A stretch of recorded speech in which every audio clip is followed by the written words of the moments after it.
O destino ordenou que os homens que foram à Lua para explorar em paz vão ficar na Lua para descansar em paz. Estes bravos homens, Neil Armstrong e Buzz Aldrin, sabem que não há qualquer esperança para a sua recuperação.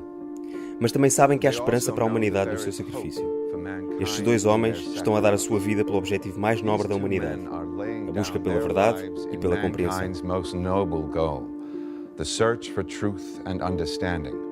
Neil Armstrong e Buzz Aldrin ficaram presos na Lua. Sem qualquer hipótese de resgate, estão condenados a morrer ao abandono.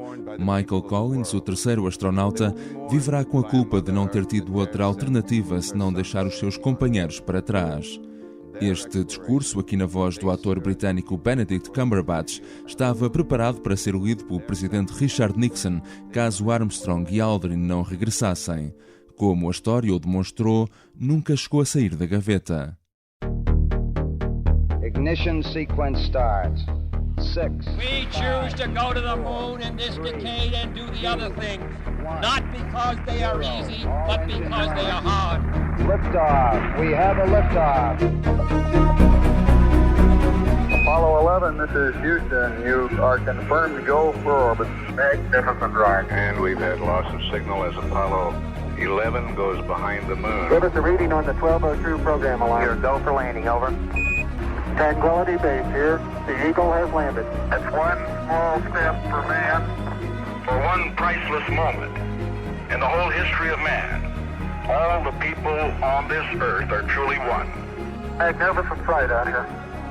Magnificent desolation. Magnífica desolação. Episódio 8. Para o caso de uma tragédia.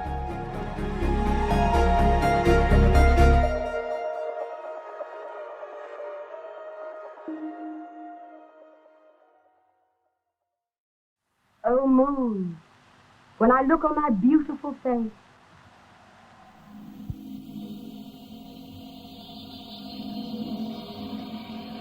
Em julho de 1969, a BBC contratou uma banda para ir para dentro do estúdio e improvisar uns sons à medida que o homem dava os primeiros passos na Lua.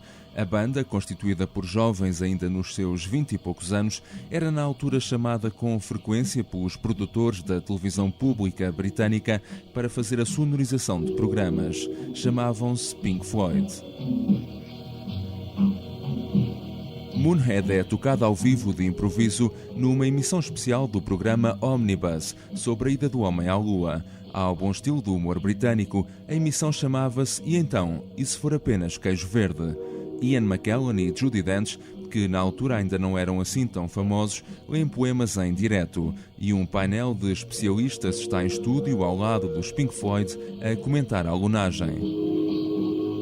Este episódio de Magnífica Desolação vai decorrer inteiramente ao som e no tempo de Moonhead.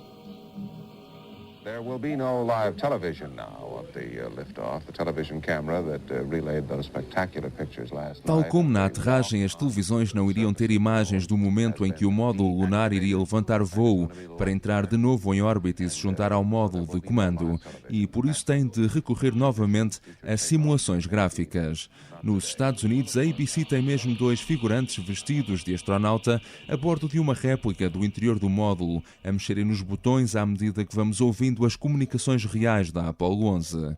É um momento crucial da missão. Nada pode falhar para que o regresso seja bem sucedido, que é o mesmo que dizer que o único motor com que contam para subir de novo não pode ter qualquer falha. It's a 3,500-pound thrust engine.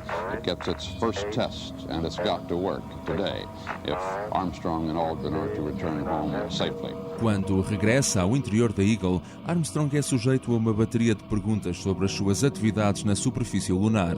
Isso acontece também por causa de um risco no qual ninguém quererá pensar muito, mas que é real. Armstrong e Aldrin podem não sobreviver para contar a história. Se algo não funcionar bem na manobra de regresso, os dois podem ficar presos na Lua sem qualquer hipótese de serem resgatados. I also have a set of about 10 questions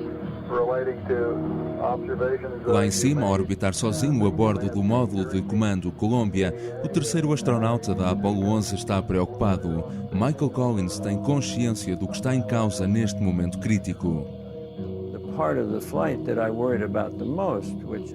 Era a parte da missão que me preocupava mais. Eu pensava que o Neil e o Buzz iam descer e ter uma aterragem bem sucedida. Muito do nosso equipamento era induplicado, mas no que toca ao regresso para junto de mim, eles tinham apenas um motor, uma câmara de combustão, e isso tinha de funcionar perfeitamente para os levantar novamente em direção à minha órbita.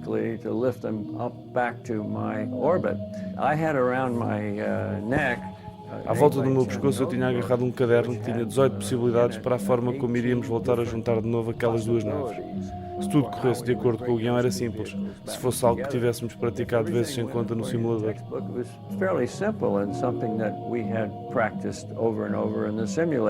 Este é Michael Collins numa entrevista dada já este ano à BBC.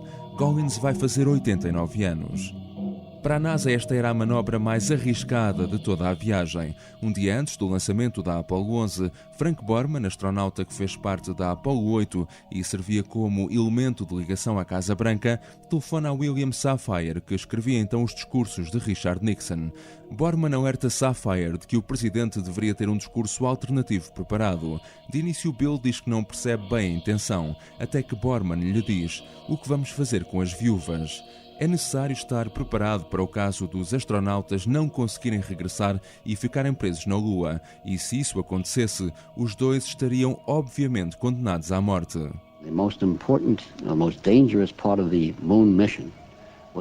A mais importante e perigosa parte da missão era levar aquele módulo lunar de novo para a órbita da Lua e fazê-lo juntar-se ao módulo de comando. Se eles não conseguissem, e havia um risco elevado disso, teriam de ser abandonados na Lua, deixados a morrer lá. Para usar o eufemismo da NASA, o controle de missão teria de encerrar as comunicações. E os homens ou morreriam à fome ou teriam de cometer suicídio. Bill Safire recorda aqui essa história numa entrevista dada há 20 anos à NBC.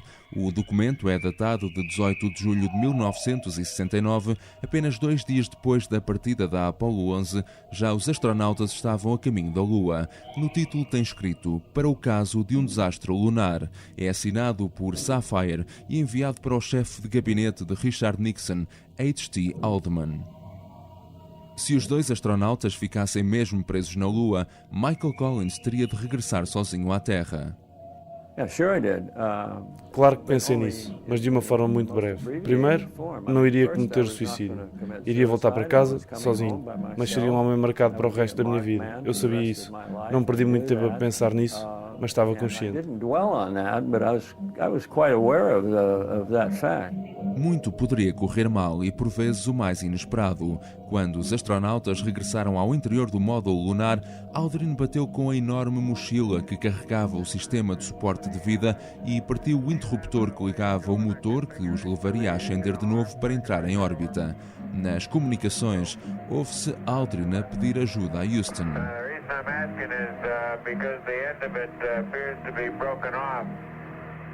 Os astronautas já tinham deitado fora parte do equipamento e ferramentas para tornar o módulo mais leve. Aldrin, numa solução um pouco à MacGyver no espaço, decidiu usar uma caneta para substituir o interruptor. O motor funciona durante 7 minutos para colocar de novo o módulo lunar em órbita, e Aldrin não esconde o entusiasmo.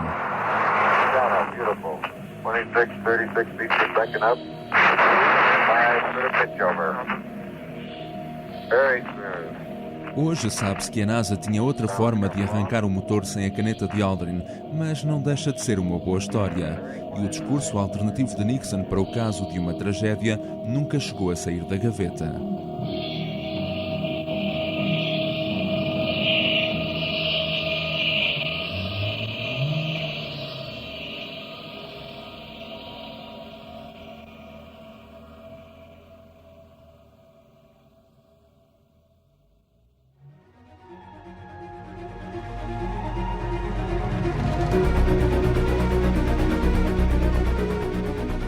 No próximo episódio, This was going to be a moment that was going to be like none other Este iria ser um momento como nenhum outro.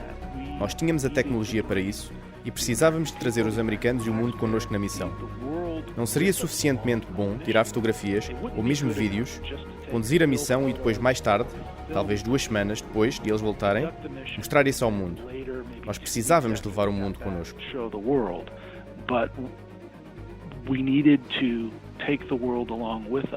No próximo episódio vamos acompanhar o regresso dos astronautas à Terra e vamos também falar da gigantesca operação televisiva que decorreu durante os dias da missão da Apollo 11 e que foi a maior da história. Magnífica Desolação é um podcast com apresentação e edição de João Santos Duarte. A imagem é do Tiago Pereira Santos, Jaime Figueiredo e Joana Beleza. Este episódio contou ainda com a colaboração do João Melancia, João Diogo Correia e Paulo Luís de Castro. Mas este é mais do que um podcast, é um projeto multiplataforma. Por isso, se gostarem do tema e tiverem curiosidade, vão espreitar o artigo multimédia que está disponível no site do Expresso. Há 50 anos o homem pisou a Lua. Será que em breve irá lá tirar selfies como turista? Sigam-nos no iTunes, no Spotify, no SoundCloud e nas várias plataformas de Android e deixem as vossas avaliações e comentários. Acompanhem-nos nesta grande aventura que deu um novo mundo ao mundo.